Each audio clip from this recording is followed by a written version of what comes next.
Well, some things haven't changed very much, and some things have changed dramatically. The things that haven't changed very much are the users themselves.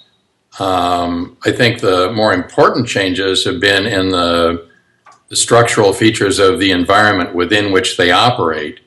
So obviously, users have almost infinitely more choice than they used to have.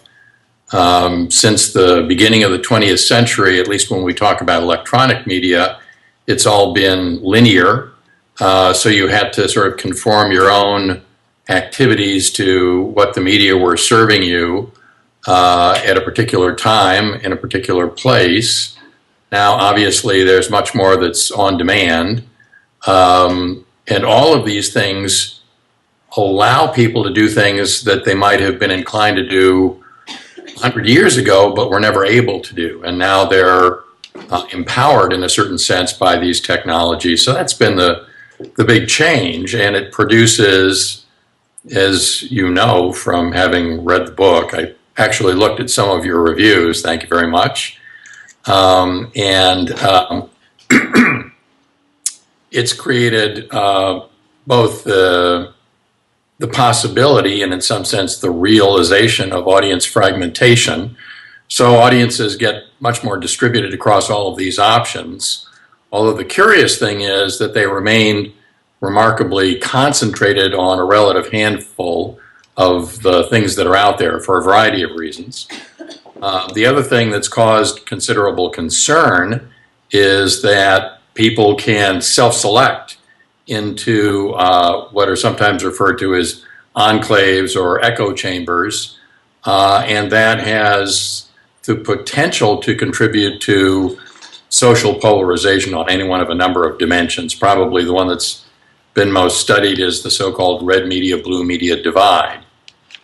So some of these things are happening. Some of these things, despite what theorists would expect to happen, haven't happened. I would say those are the two features of changes in audience behavior that's received the most attention or received the most attention in the book.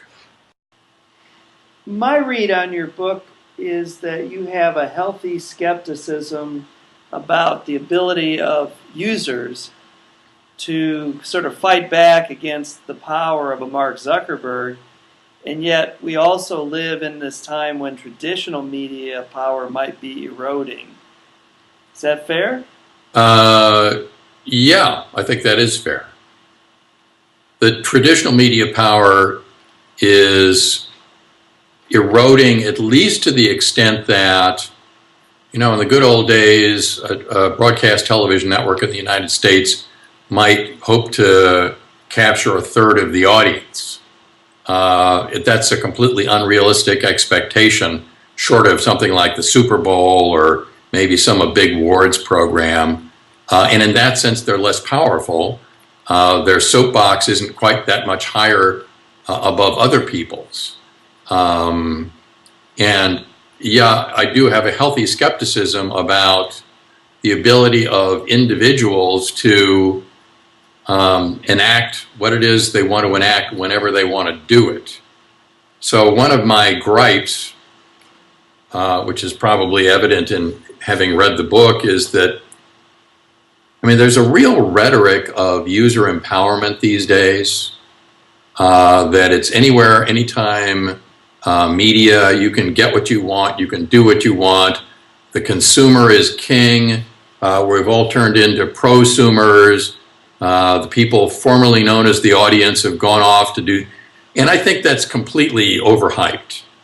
The thing is, you can sort of understand why it gets traction in the popular media, but it seems to have seduced an awful lot of academics too, who have always taken a very, in my judgment, a very micro-level, user-centric way to approach understanding media use. So, and this is in the chapter near the end of the book where we talk about constructing the marketplace. So it's all, you know, if you do uses and gratifications or pick an academic, a social scientific discipline. They always explain people's use of media with reference to what are appropriately described as exogenously determined preferences. So you bring your needs to the media and then you act out your needs. And now, because you can get everything you want whenever you want it, boy, that makes that sort of microscopic way of thinking about audiences all the more appealing. It's very seductive.